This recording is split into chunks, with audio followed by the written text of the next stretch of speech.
السلام علیکم امید لرم چې تاسو په ټول ټیک ټاک وئ.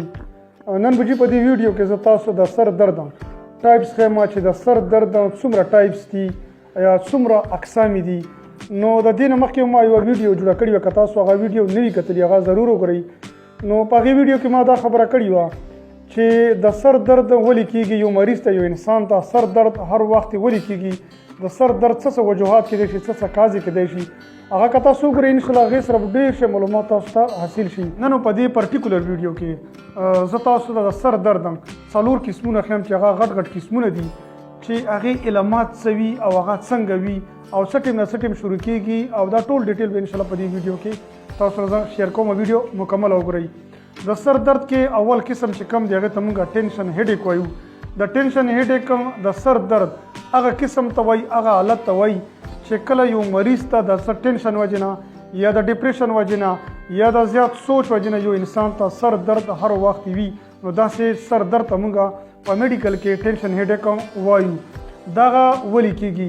د دې مین وجوهات داسې دي چې په ینګ هلکانو ینګ جنکو کې زیاده تر د سر ټینشن وجې نه یا د سبق وجې نه یا هغو ډېر ایجوکیشن کړی وي، تعلیم یې کړی وي، د تعلیم د بعد هغوی ته نوکري نه میلویږي، یا داسې ډېر خلک چې هغو کاروبار روزګار وي، کاروبار یې فلپ شوی وي، یا څه کرایسس پکې راغلی وي، د هغې وجې نه هغوی ته څه مسله وي، یا داسې فیمیل وي چې هغو څه ګریلو معاملات وي، څه داسې مختلف قسم ته نچاکیه وي، د هغو بیس باندې هر وخت د دوی په سر باندې درد وي، نو د قسم ته سر درد ته موږ وایو دا ټینشن هیډیک دی.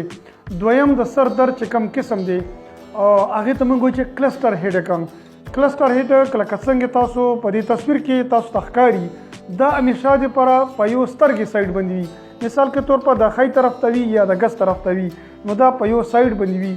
نو په ده حالات کې د سر درد دومره سخت وي چې مریض ته دا معلومیږي چې د ده په سترګو کې چېرته چا ستنې ډوبې کړي دي، نو دومره سخت درد وي. په ده حالات کې یو مریض ته سترګو نه اوښکې راځي او د سترګې چې کمې وي زیاتې سرې وي، زیاته تر داسې مریض ته الټۍ هم کېدلی شي د ډېر د سر درد وجې نه. دریم نمبر کې چې کوم دی د سر د درد چې کوم قسم دی هغه ته موږ مایګرین وایو. مایګرین په میډیکل کې د سر درد هغه قسم ته وایي چې موږ په پښتو کې ورته هغه ته نیمسری وایو. دا نیمسری یعنی مایګرین د هیډیک چې کوم قسم دی دا همیشه دپاره د سر یو طرف ته وي، یا خو دا رایټ طرف ته وي یا دا لیفت طرف ته وي، او په دې کې همیشه دپاره غټه خبره دا دی چې دا یو مخصوص ټایم کې دا شروع کېږي. فار ایگزامپل یو کس که سهار نور رخیږي، نور راختو سره د باندې دا سر درد شروع کېږي چې دا تقریبا 45 منټ وي یا نیمه ګنټه وي یا ګنټې پورې هم کېدلی شي، خو د دې دا ډیوریشن چې کله ختم شي د سر دغه درد هم ورسره ختم شي. همیشه دپاره روزانه بیس باندې دغه سر درد په مخصوص ټایم باندې راځي. په بعضې مریضانو باندې په بعضې کسانو باندې سهار راتلی شي، په بعضې کسانو باندې ماښام هم راتلی شي. دې نه علاوه د سر درد چې کوم بل قسم دی هغه ته موږ ساینوسس هیډیک. زموږ په مخ باندې 6 ساینوس دي چې هغه 2 په دځې دي، 2 په دځې دي او 2 په دې ځګونو کې دي.